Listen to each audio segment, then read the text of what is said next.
Buenas noches, comunidad. El día de hoy queremos analizar una noticia que tiene que ver con lo que ha pasado esta semana con la niña que murió en Acolman en una primaria. Antes que nada me gustaría hacer una pequeña un pequeño resumen de lo que fue la noticia, ¿no? Nos dicen que se revela que la menor fue al baño de la primaria y no regresó.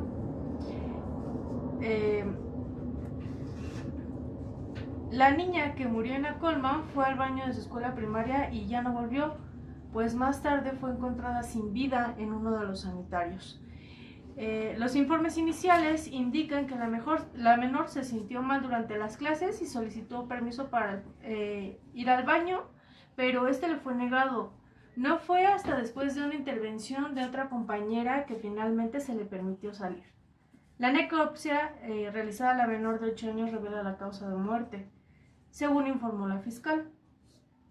El informe de necropsia de la instancia arrojó que la niña ya sin vida en la escuela del municipio de Acolman murió debido a que sufrió asfixia por broncoaspiración.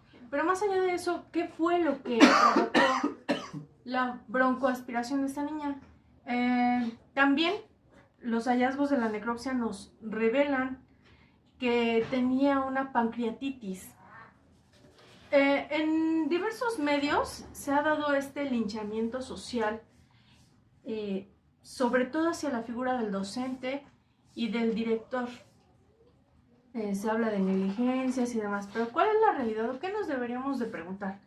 En principio de cuentas, yo creo que hablar de lo que es la responsabilidad. Muchos padres creen que el ir y depositar al niño en la escuela los deslinda de alguna responsabilidad, pero ¿cuál es la realidad? Hablemos de la estructura de la nueva escuela mexicana y lejos de la nueva escuela mexicana hablemos de esto que ha estado sucediendo antes de tiempo.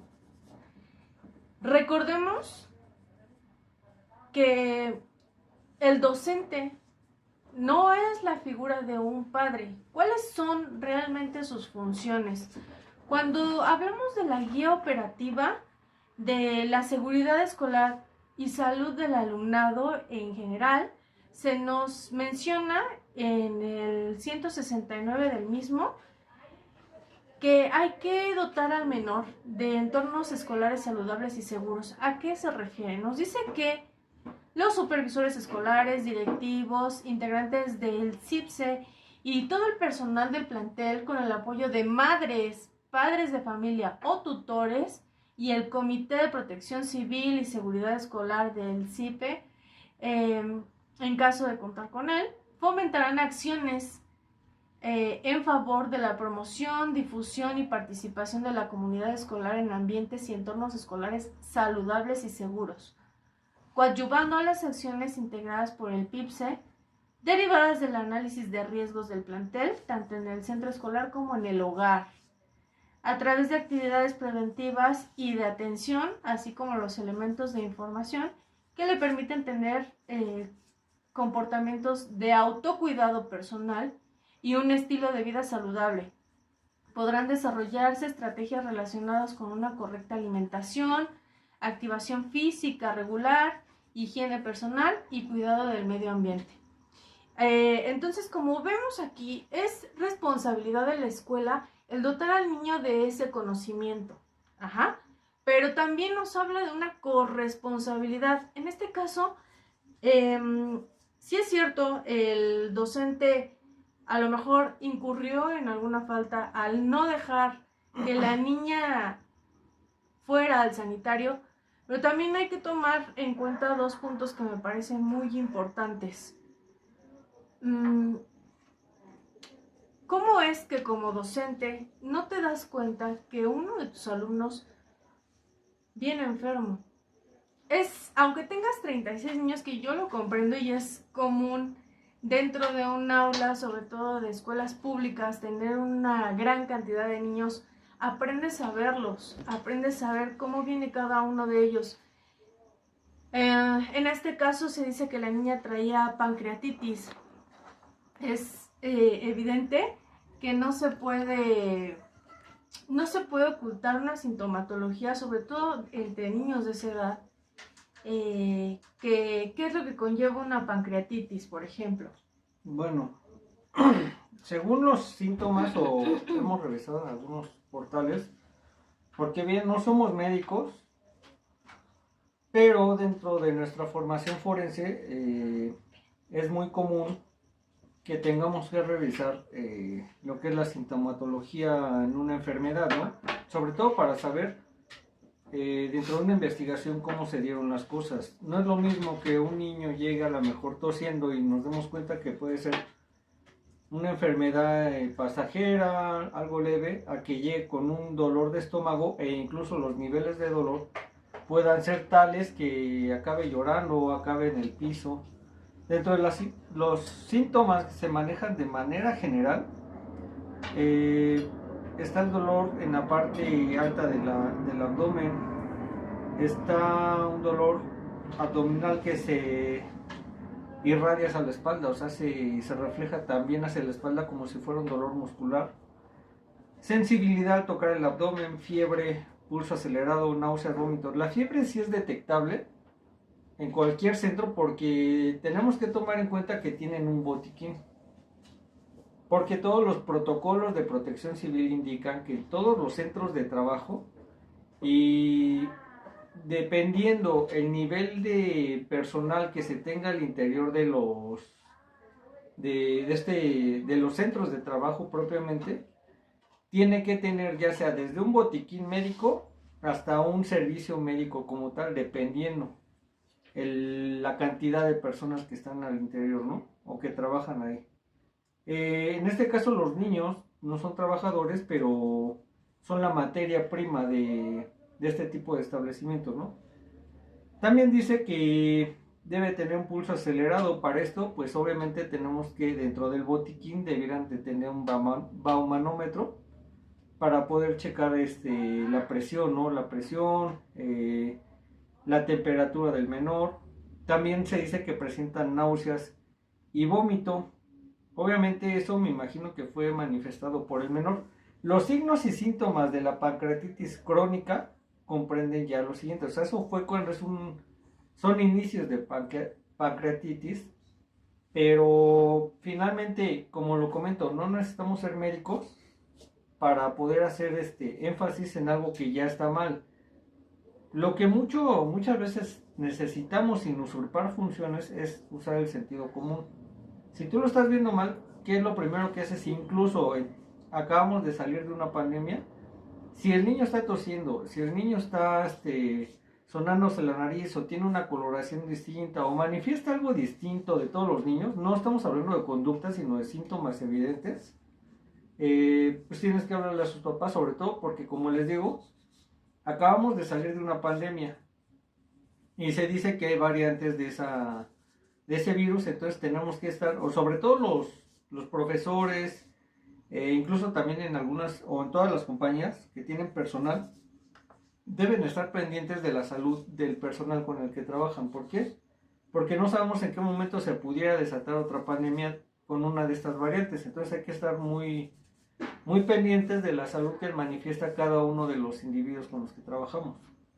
Pero dentro de los síntomas crónicos está el dolor en la parte alta del abdomen, como lo hemos dicho, dolor abdominal que empeora después de comer, pérdida de peso sin digamos, hacer intentos en las personas adultas que se someten a dietas. En este caso la persona puede manifestar que no se está sometiendo a ninguna dieta y sin embargo hay una pérdida de peso, ¿no? En las heces se puede ver un poco de aceite,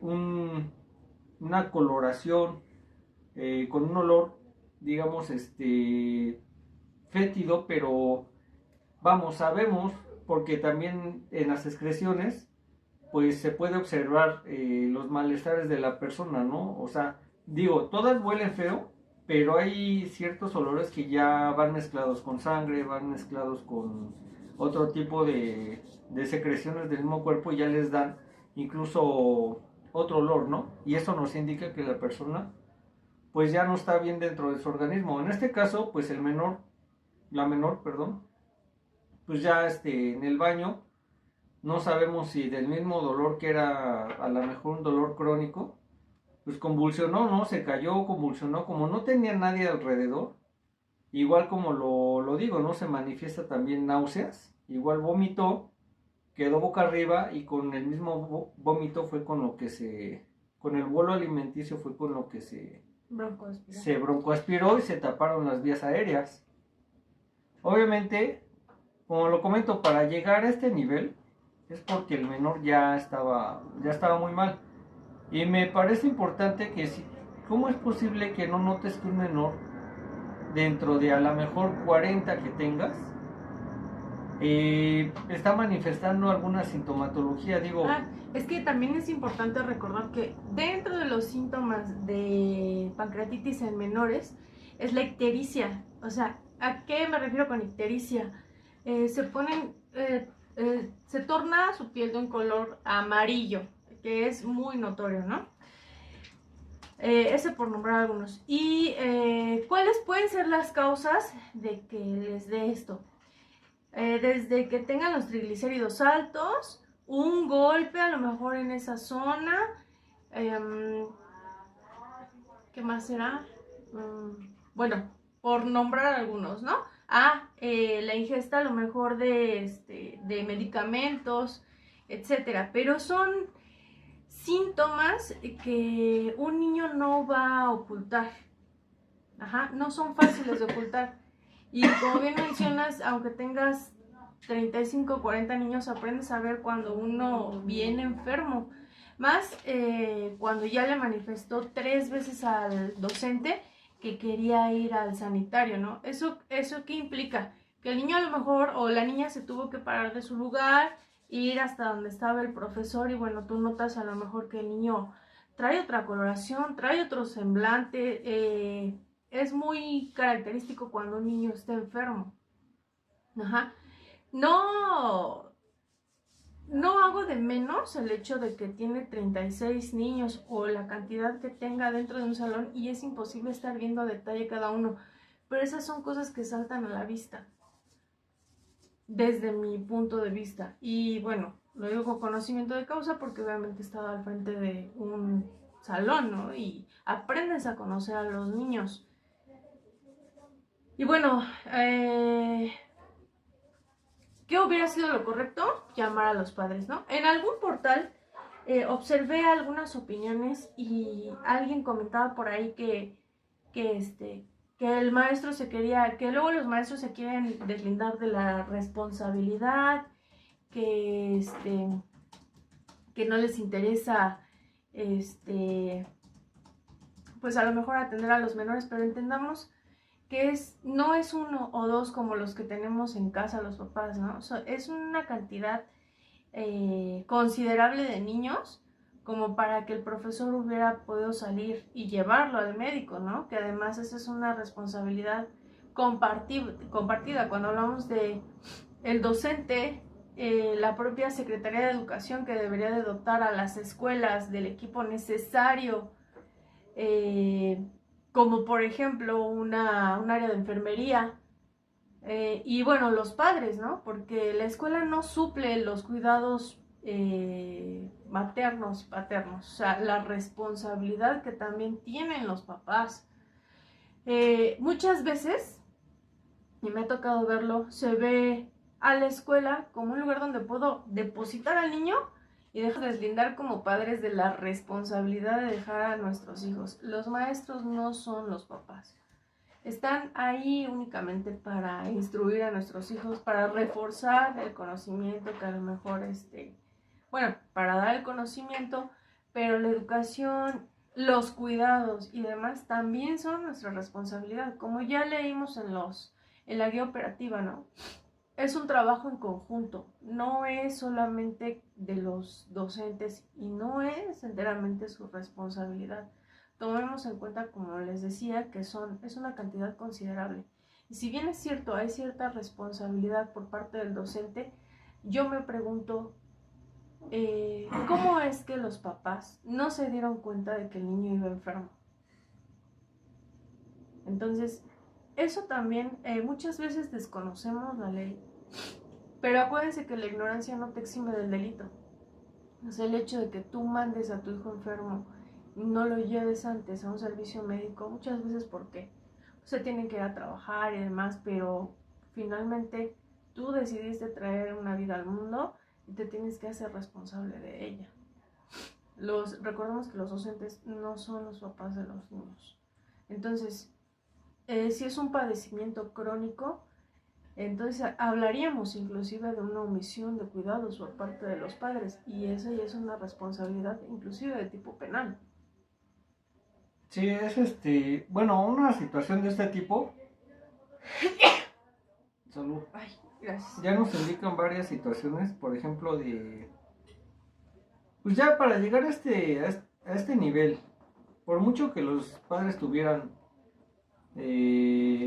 a lo mejor no les dieran permiso en su trabajo, que ya también está regulado por la Ley Federal del Trabajo.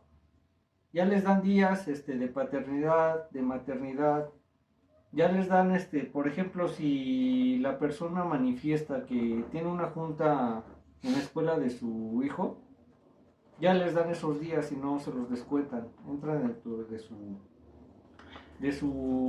la presión laboral, ¿no? Dentro de la legislación. Pero aparte ya no hay excusa para mandarlo a un centro educativo en estas condiciones. Porque como vimos ya se está poniendo en riesgo su vida. Ya se está cometiendo a este grado, pues ya es una omisión de funciones, ¿no? De hecho, el Código Penal Federal, en su artículo 7, Reglas Generales sobre Delitos y Responsabilidades, en el capítulo 1, nos habla del delito de acción o omisión que sanciona las leyes penales. Dicen, los delitos del resultado material también será atribuible el resultado típico producido al que omita impedirlo, si éste tenía el deber jurídico de evitarlo. Obviamente se tienen obligaciones, se tienen derechos sobre un menor, tanto por parte de los padres como por parte del docente, que no solo no se dio cuenta que esta situación se estaba llevando a cabo, sino que hizo caso omiso. O sea, según se dice que también es la menor, ¿no? Uh-huh. Le había pedido permiso para ir al baño en 3 ocasiones. En 3 ocasiones. Para esto, obviamente, pues tienes a todos los menores que pusieron atención y fueron testigos de esta situación, ¿no? Por el motivo que sea, se le prohibió ir a los sanitarios. Obviamente, esta prohibición no quiere decir que haya derivado en la muerte de esta menor, pero sí es un deber de cuidado que se omitió. Y no hay excusa realmente para que no se llevara a cabo, ¿no? O incluso, como lo dije anteriormente, había todos unos síntomas. O sea, ¿cómo es posible que no te das cuenta que está sucediendo todo esto? Tienes a 40 niños y no te das cuenta que uno está enfermo, pero a ese nivel, a un nivel ya crónico. Tan fue crónico que acabó muriéndose, ¿no? Entonces hay una responsabilidad incluso penal ahí. Obviamente, ya los abogados tomarán cartas en el asunto y verán una cuestión legal. Pero finalmente el Código Penal sí lo dice, ¿no? Que hay una responsabilidad. Incluso, como les estaba comentando, dice, en estos casos se considera que el resultado es consecuencia de una conducta omisiva, cuando se determine que el que omite impedirlo tenía el deber de actuar para ello.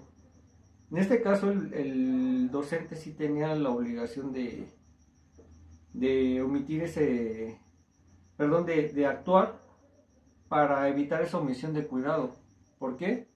Como lo vimos, el resultado material fue el que la menor perdió la vida. Por el simple hecho de no solo no dejarla ir al baño, sino el simple hecho de no observar que algo estaba sucediendo, y sobre todo una enfermedad ya crónica. Y no llamar a los padres. De igual manera, los padres tienen una cuestión aquí, porque ya nos está hablando de un descuido, no sabemos a qué nivel, pero también se puede calificar como violencia intrafamiliar. ¿Cómo es posible que no te das cuenta que tu hijo tiene una pancreatitis, que ya llegó al nivel donde se desmayó en la escuela y se broncoaspiró y se murió? Es una omisión de cuidados. O sea, ¿cómo no te das cuenta incluso en la coloración de su piel, incluso en la misma temperatura cuando tocas a una persona? Pues manifiesta un nivel de temperatura diferente, ¿no? Al medio ambiente, incluso al tuyo. Entonces esta es una cadena de responsabilidades de la que no sé cómo se puedan deslindar tanto los padres como el docente o la docente que estaba al frente. Y esta es una llamada de atención para todos los demás participantes dentro de esta actividad, ¿no? Porque quiere decir que entonces tú puedes poner a disposición al menor, pero como no tienen, quiero pensar que no tienen la capacitación adecuada, pues están dejando que algo suceda. Es lo mismo que dejarlo tal vez en la calle, ¿no? A que le pase cualquier cosa, porque el docente no se puede escudar con que tiene 40 niños. Imagínense China, ¿no? En China no tienen 40 niños, tienen como 100 niños en un salón. Obviamente la disciplina es muy distinta, obviamente las condiciones son muy distintas, pero difícilmente les podría suceder algo así. Porque incluso la cultura en ese aspecto, o sea, pasan muchas cosas, pero en ese aspecto sí son más cuidadosos, sobre todo porque al frente tienen muchísima gente y tienen que poner atención en todo eso. De hecho, allá las leyes son más estrictas, allá hay pena de muerte por una omisión por parte de un funcionario, ¿no? En este caso, pues aquí hay que ver cómo se va determinando las responsabilidades, pero el caso es que el profesor que estaba a cargo de esta menor, pues no puso atención y se fue al baño y acabó muriendo. Y así pueden pasar, como por ejemplo también la omisión que se realizó cuando se murió un niño en una alberca en el Estado de México, no me acuerdo en qué municipio fue, pero fue por lo mismo, porque fue un deber de cuidado. El profesor se supone que está al frente de su grupo para enseñarlos a maniobrar en una alberca, digamos, para aprender natación, aprender a nadar. Y resulta increíble cómo un menor se le ahoga. Ya después salieron otras versiones, que padecía no sé qué enfermedad, pero, o sea, por el motivo que haya sido, el menor no tenía que haber muerto. Y si le seguimos buscando, van a salir otros casos, otros casos. Y el asunto aquí es hasta dónde se va a permitir que esto siga ocurriendo. La SEP también, ¿qué va a decir? ¿Se les da capacitación o no? Porque también para esto, si uno acude a la SEP, porque lo hemos estado viendo actualmente, con un asunto de maltrato infantil, primero dice la SEP, el menor sí está siendo maltratado, está siendo violentado, pero hay que cumplir los protocolos, ¿no? Hay que primero mandarle 3 exhortos a los padres para que vengan, hay que mandarles 3 citatorios. Pero la situación es tal que el menor está siendo golpeado, que está siendo violentado, que es muy probable que mandes un citatorio y al segundo ya lo mataron. Ya no van a ir porque el menor ya lo mataron. Hay situaciones donde sí es, sí es viable llevar a cabo los protocolos. Por ejemplo, que el menor le esté pegando a otros, que a lo mejor se orine en el salón, o que manifieste ciertas conductas que no ponen en riesgo, pero sí son focos molestas. rojos, que son red flags. Entonces dices, ahí sí cumple el protocolo, porque no es necesario que ya vengan ahorita, pero sí es necesario que vengan y hables con ellos y veas en qué entorno está viviendo.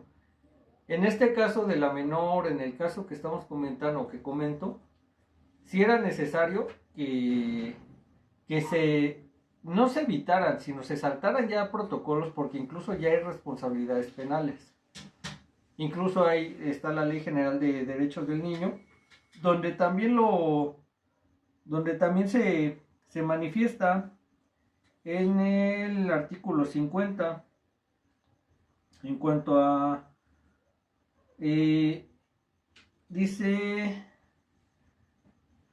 asegurar la prestación de servicios de atención médica respetuosa, efectiva e integral durante cualquier actividad, ¿no?, que se lleve a cabo, porque finalmente, como les comento, los centros educativos como los centros de trabajo deben de tener desde un botiquín hasta una atención médica. En este caso vamos a pensar que como era una escala menor no tenían una atención médica.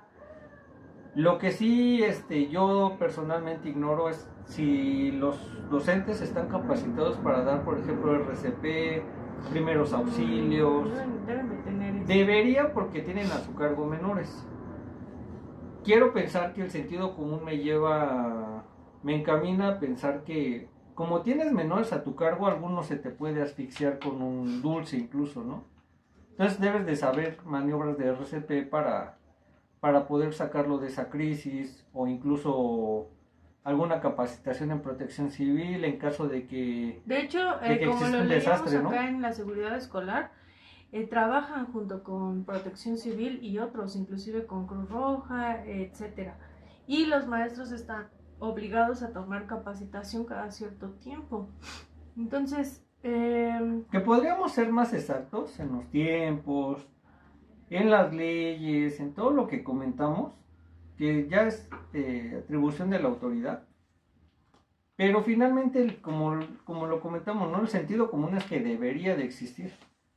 El problema es que siempre cuando sucede algo así, también pasó algo en una secundaria donde el chavito me parece que sufrió una crisis y se murió. No me acuerdo bien cómo está el caso. Apenas tiene como un mes que sucedió. El chiste es que se te está muriendo un menor en un centro educativo. Y entonces, si en teoría la SEP les da todo este tipo de capacitaciones, ¿por qué suceden este tipo de cosas, ¿no? ¿Por qué se siguen muriendo los menores de edad en estos centros? Sobre todo en este último caso donde el malestar, quiero suponer que era evidente. Es difícil que un niño disfrace sus malestares o que manifieste algo distinto. Como lo comentamos, ahí están los síntomas, y para llegar a este punto es porque el menor ya iba mal. y bueno, ya para cerrar, me gustaría hacer un llamado, no hacer un linchamiento social, ¿no? Siempre tenemos, esta es la información que vemos en los medios de comunicación.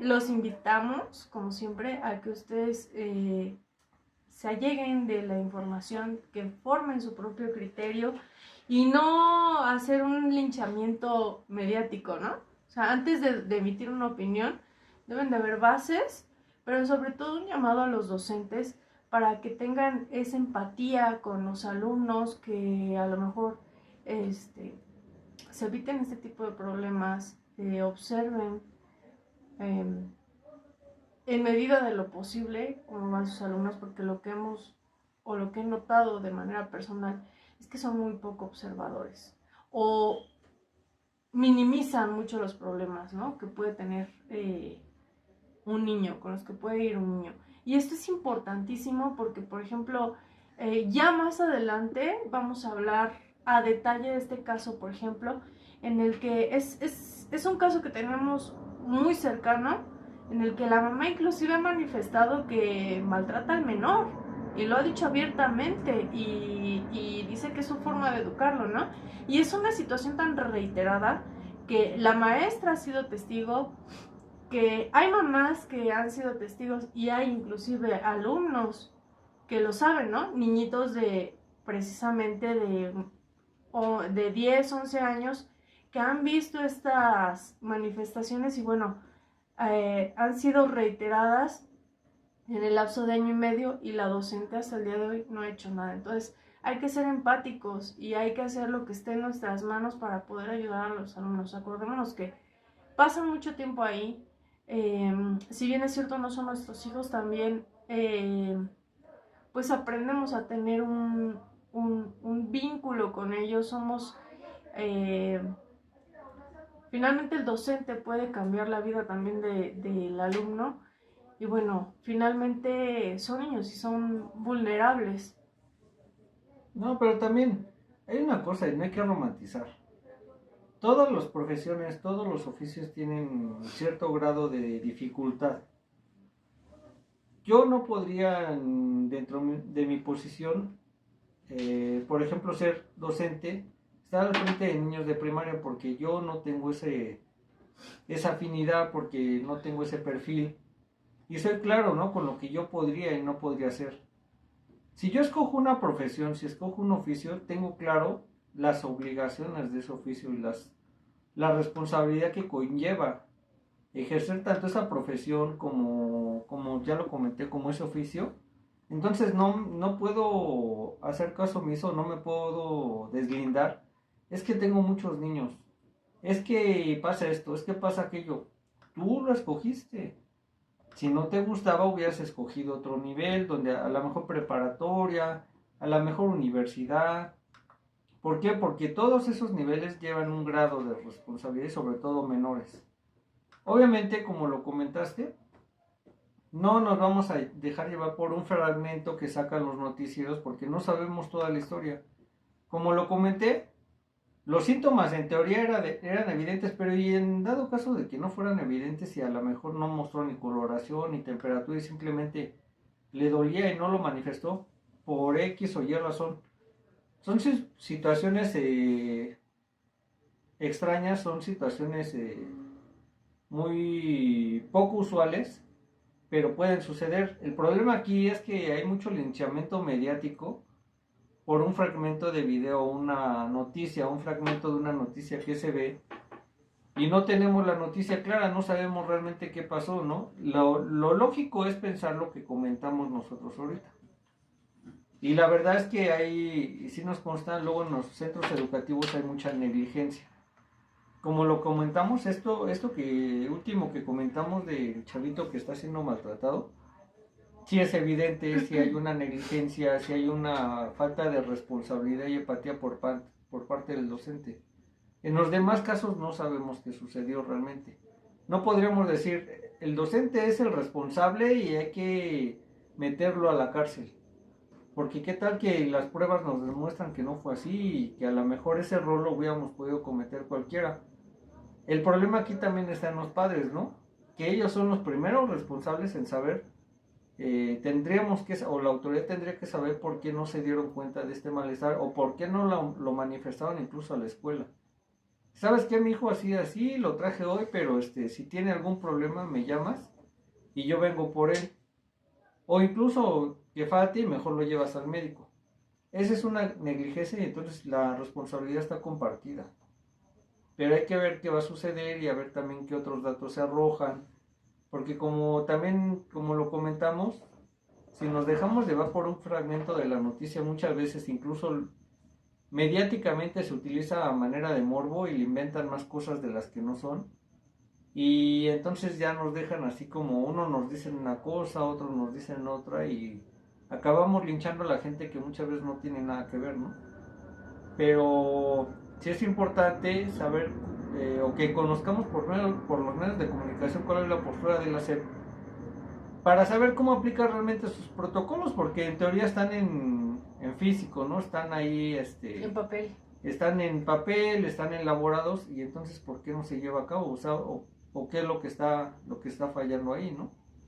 ¿Bajo qué circunstancias el docente no dejó ir a la menor al baño? Pero tomar esto en cuenta para decir, bueno, aquí falló esto, entonces vamos a replantear algo, vamos a apoyarlos a nivel federal, no nada más a nivel local, entre otras cosas que pudieran suceder, ¿no? En fin, comunidad. Bueno, vamos a dejar el video de hoy hasta acá. Y bueno, los dejamos con esa reflexión. De verdad, hay que ser empáticos con nuestras infancias, ¿no?